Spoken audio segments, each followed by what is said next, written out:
Por nuestra cabeza pasan al día muchas ideas, pero no nos paramos a pensar de forma crítica. Eres tú quien va a cambiar el mundo, quien destrozará las teorías de la humanidad. En La Ventana, más Platón y menos WhatsApp, con José Carlos Ruiz.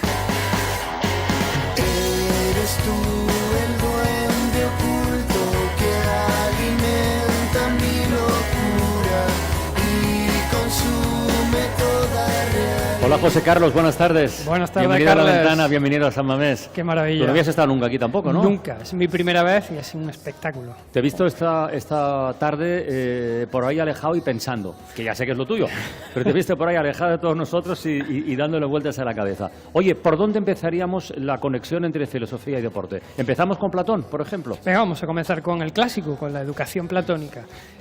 Platón era alguien que primero era deportista. De hecho, el nombre de Platón, nosotros lo conocemos como Platón, que significa el de espalda ancha, pero su nombre era Aristócles, y se lo puso, ese mote de Platón, de espalda ancha, se lo puso su entrenador de lucha, porque era luchador. Anda, y durante un no tiempo, sabía eso. pues sí, Platón era un gran deportista. De hecho, una de las cosas que tenía clara cuando diseñó su sistema educativo a través del libro de la República era que había que implementar la educación física, el deporte, la gimnasia en la formación del niño. Era para él una cuestión de equilibrio. Hay un diálogo chiquitito que se llama el Alcibiades, muy interesante, donde comenta que al principio el niño se le educa con el juego. Dice, pero una vez que el juego empieza a sentarse hay que meterle dos enseñanzas básicas, la música y el deporte. Es decir, hay que entrenarlo. Música en el sentido de las musas, es decir, no solamente la parte musical, sino también la parte histórica, es decir, el cultivo de la parte espiritual del niño. Dice, y junto a eso hay que meterle la educación física y el deporte, la gimnasia, porque la gimnasia es un tema de equilibrio en cualquier sujeto que en el futuro pretenda tener una estabilidad emocional. Pero Así es que aprieta, ahí apretó bastante. Pero ¿cómo jerarquizaba Platón? ¿Qué ponía primero? Bueno, siempre obviamente ponía primero la parte musical, es decir, las musas, la educación intelectual, la parte del alma, porque él consideraba algo muy interesante. Decía, si tú consigues que alguien tenga una parte espiritual bien formada, puede que empuje a la parte física, a la material, a trabajarse. Pero al revés, igual no. Es decir, tú puedes tener a un gran competidor atlético muy formado y tal, pero puede que no le empuje eso a que cultive su espíritu. Pero Entonces, al revés sí puede pasar. Al revés sí. ¿O Por es eso más frecuente? insistía en que, hombre, primero se cultivara la parte más humana, más complicada, esa que era el ánimo, y después pasáramos a la parte más física. Bueno, de hecho, los gimnasios griegos eran centros educativos, eran lugares donde se educaba directamente, ¿no? Bueno, el gimnasio era el lugar más clásico para, por ejemplo, hacer deporte, pero también debatir de temas políticos, que en la polis en ese momento pues estaban a la orden del día. Hoy no, ¿eh? Bueno, hemos perdido la parte de formación intelectual y estamos quizás sometiendo demasiado el plano material. Pero en Grecia el gimnasio se situaba en muchas ocasiones a las afueras de las ciudades porque eran lugares que se acompañaban con arboledas y se podía ir a pasear. Y sí tenías además el espectáculo de la gente haciendo deporte, es decir, estaban allí los atletas y se estaban preparando, pero filósofos como Platón deciden poner su academia al lado del dios Academos, que era una de las partes de uno de los gimnasios más interesantes que había en la ciudad, y muchos filósofos iban con los discípulos allí a ver cómo entrenaban los chavales, pero también ellos a discutir de filosofía. Mira, vamos a hacer una cosa que conecta con esto de la doble formación física y espiritual, diríamos, y que además nos sitúa en esa época. Te invito a escuchar un fragmento de una obra de Epicteto, que era otro filósofo griego del que has hablado en alguna ocasión, de la escuela estoica concretamente, un fragmento donde da una lista de consejos a sus discípulos. ¿Quieres vencer en Olimpia? Y yo, por los dioses, pues es agradable. Pero mira los preceptos y las consecuencias, y de esa manera pon manos a la obra. Has de llevar una vida ordenada, someterte a un régimen alimenticio, abstenerte de dulces, entrenarte por fuerza a la hora señalada con calor o con frío, no tomar agua fría, no tomar vino a tu antojo. Sencillamente, ponerte en manos del entrenador como de un médico. Y luego, en el combate, te torcerás a veces la muñeca, te dislocarás un tobillo, tragarás mucho polvo y otras veces incluso serás golpeado y, después de todo eso, probablemente serás vencido. Teniendo eso en cuenta, si aún sigues queriendo, ve a hacerte atleta. no es un discurso muy diferente al que hoy un entrenador de fútbol o una entrenadora como la que hemos tenido esta tarde les puede soltar a sus chavalas cuando empiecen una temporada, ¿no?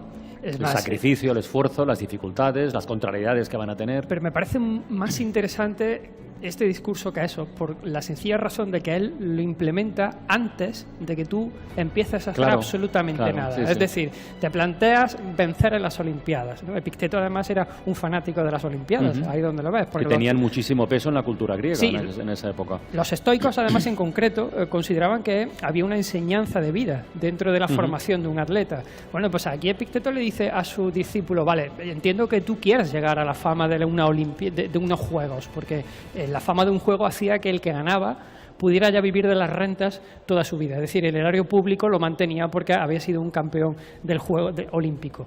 Bueno, pues él lo entiende, pero antes de nada le da ese consejo, le dice, te tienes que hacer una proyección mental de lo peor, de lo que te va a pasar en la realidad. Es decir, vamos a situarnos en un contexto realista, es muy probable que pierdas, que te partas la mano, que el pie tal. Dice, pero si después de toda esa imaginación y esa proyección la asumes, entonces tira para adelante, pero sé realista. Es decir, sé realista, que quizás esa es la falta, la implementación esa igual hoy no va muy bien. Pero fíjate, Lezama, 50 años que hoy estamos conmemorando, Lezama es eso. Han pasado más de 9.000 futbolistas por Lezama. ¿Cuántos han llegado? Pues son muy poquitos. Poquísimos. Pues son muy poquitos. Creo que no llega a 200. Pero yo creo que Lezama va más allá. Fíjate, lo decías antes y me he quedado pensando, joven, ya no son 50 años de una filosofía de vida dentro de la formación del fútbol o del proceso pedagógico, sino que creo que se amplía al contexto social. Es decir, mucho antes hay una seña de identidad que se filtra por la familia, que se filtra por el barrio, que se filtra en el colegio. Es decir, es un tema de la construcción de una identidad colectiva que supera las identidades particulares. Me da igual que tú seas de un partido político o de otro, confluimos en esa camiseta que llevas hoy puesta, Francino, del Bilbao, ¿no? Sí, y creo que va mucho más allá de una cuestión exclusivamente futbolística, de un campo de fútbol o de una escuela de fútbol como Lezama. Lezama para mí es la metáfora de lo que deberíamos entender siempre por comunidad. Bueno, que es algo que une, pero no que forzosamente expulsa a nadie ni a nada. Pero has citado antes una cosa, hablando de la antigua Grecia, que me ha llamado la atención. O sea, si un atleta ganaba unas Olimpiadas, en fin, ya podía vivir de rentas de por vida, y sobre todo la fama. La fama, ¿qué papel, qué peso tenía entonces? ¿El mismo que ahora? Bueno, ¿Y se buscaba la fama por la fama? Se buscaba mantener tu nombre en la historia de un colectivo, no la fama.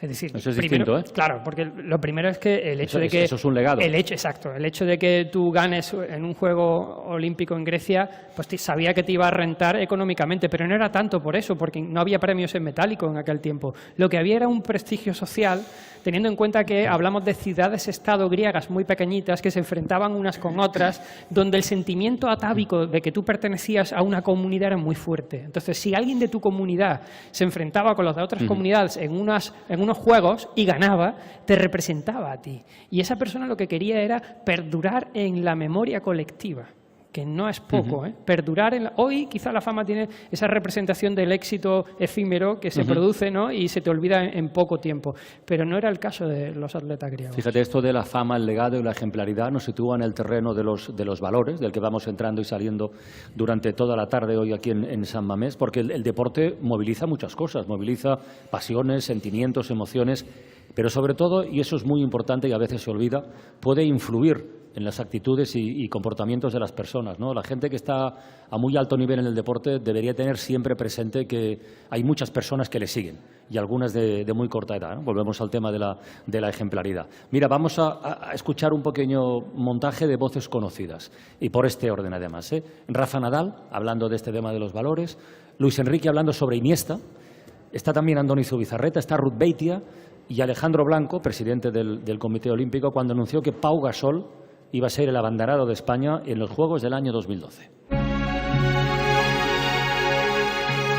Seguimos adelante, seguimos trabajando para que el deporte sea limpio al 100%, que es lo que tiene que ser, y los valores del deporte esos son y esos tienen que ser. Y sobre todo me quedaría por cómo lo ha conseguido, con qué valores. Nadie le recuerda un mal gesto, nadie le recuerda una mala acción, tanto en la victoria como en la derrota. Será difícil que salgan más Iniestas. Bueno, este es un equipo que se rige por eso que llamamos valores, por una forma de entender no solamente el juego, sino la relación entre personas. Que dejamos nuestra vida deportiva, que todo lo que me ha enseñado el deporte, todos esos valores que he aprendido, pues me toca llevarlos a otro aspecto de la vida. Designar abanderado de la delegación española a la ceremonia inaugural de Londres 2012 al deportista Pau Gasol. Pau representa los mejores valores del deporte y de la competición. Ha sido y es un referente en el ámbito deportivo y en el olimpismo. Su persona y sus indudables méritos hacen de él un modelo a seguir por toda la sociedad, especialmente por los más jóvenes. Son ejemplos muy claros y muy concretos. Yo, de todas formas, me gustaría que intentáramos hacer un poquito el viaje a la inversa. Hoy estamos en un templo del fútbol. Yo no sé si existe algún tipo de enseñanza que se pueda extraer del fútbol para la filosofía. Estamos hablando todo el rato de qué principios filosóficos se pueden o se deben aplicar al fútbol. Y al revés, ¿hay algún ejemplo? A ver, a mí se me ocurre uno muy singular. Lo escuché hace tiempo a Malcolm Gladwell, el periodista del New York Times, que es bestseller. O se lo escuché o se lo leí, ya no me acuerdo.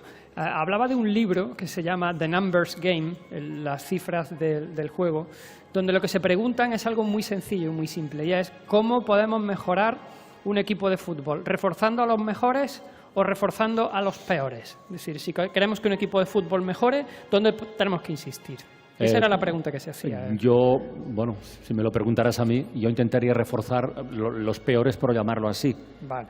Porque en un equipo de 11 personas, si hay 4 que se equivocan mucho, Hostias, el daño es enorme. Es así. Aunque no tengas una estrella del universo jugando de delantero centro. Pero vamos, no lo sé si voy por ahí. Habían hecho cifras, habían visto estadísticas y llega una teoría muy curiosa. Dice, mirad, en el baloncesto, por ejemplo, que solo son 5, es un juego de línea fuerte, que significa, teniendo 2 figuras fuertes, las otras 3 puede que no sean muy importantes, que seguramente ganes partidos si refuerzas a los fuertes. Entonces, el equipo va para adelante reforzando a los fuertes.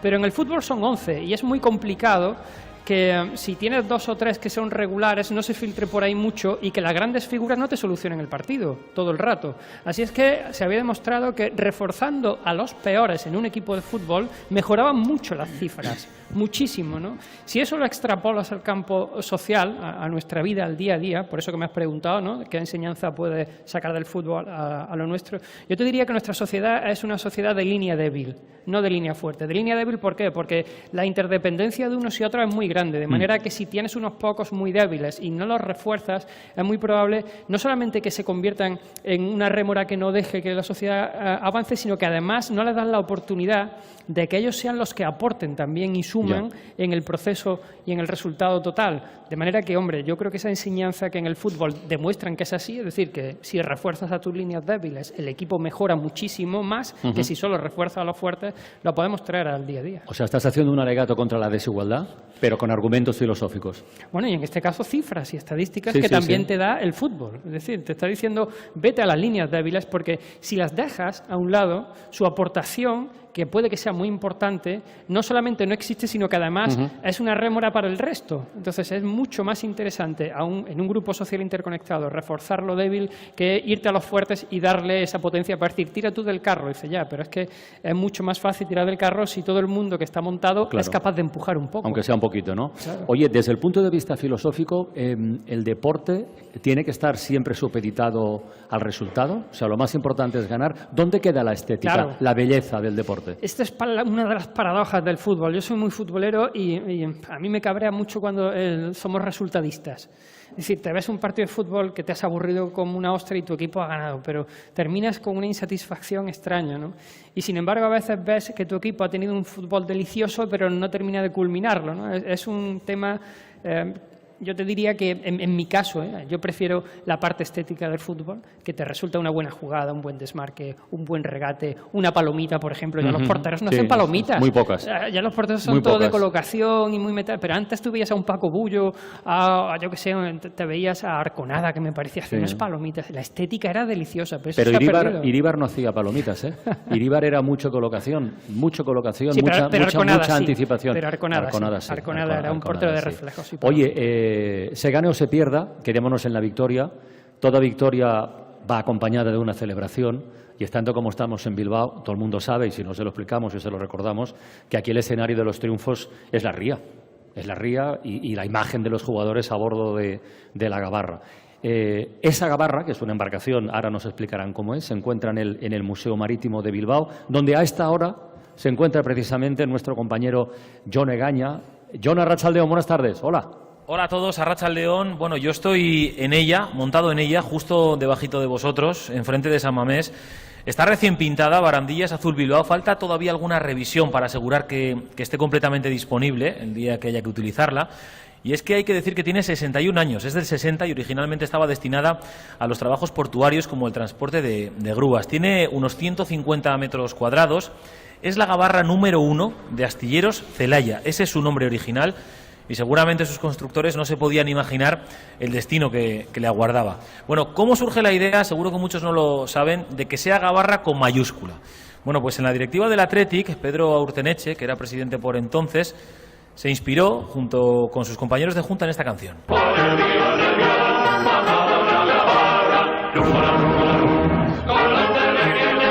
el río Nervión bajaba una gabarra y se hizo realidad.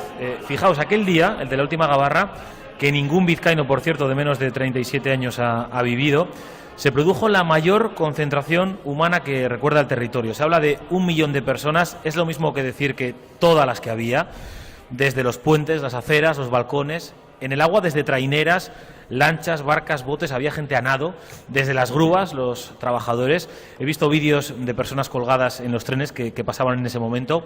En las universidades se declaró la huelga del alirón, en los colegios se dio directamente fiesta. Bueno, fueron 14 kilómetros desde Santurce a Bilbao y 3 horas de recorrido. Ha pasado mucho tiempo, es verdad, hoy hasta la palabra Santurce, que acabo de decir, suena un poquito vieja aquí, todos decimos Santurchi.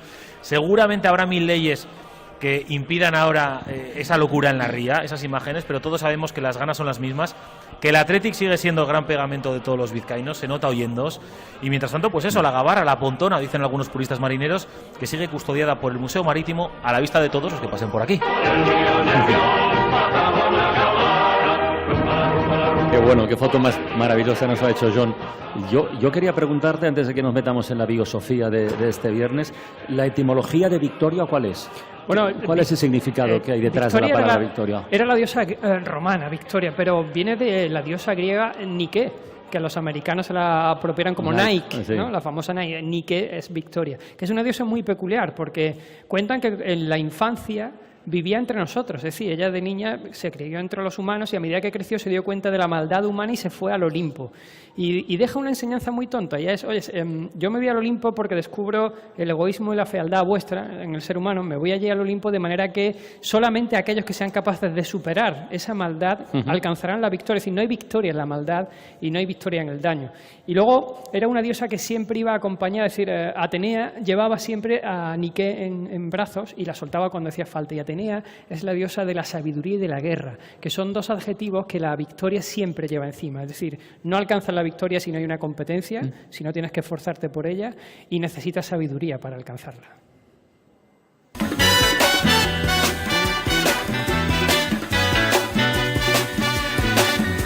Hush not, child, and don't cry.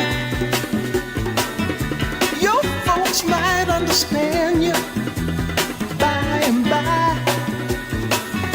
Just move on up toward your destination, though you may find from time to time complications. Esta canción que estamos escuchando pertenece a la banda sonora de Quiero ser como Beckham, y el protagonista de la biosofía de hoy, en esta ventana de la filosofía de cada viernes, pues bien podría protagonizar una película. Se trata de un filósofo británico con muchas anécdotas a lo largo de su vida. José. Bueno, es Alfred Jules Ayer.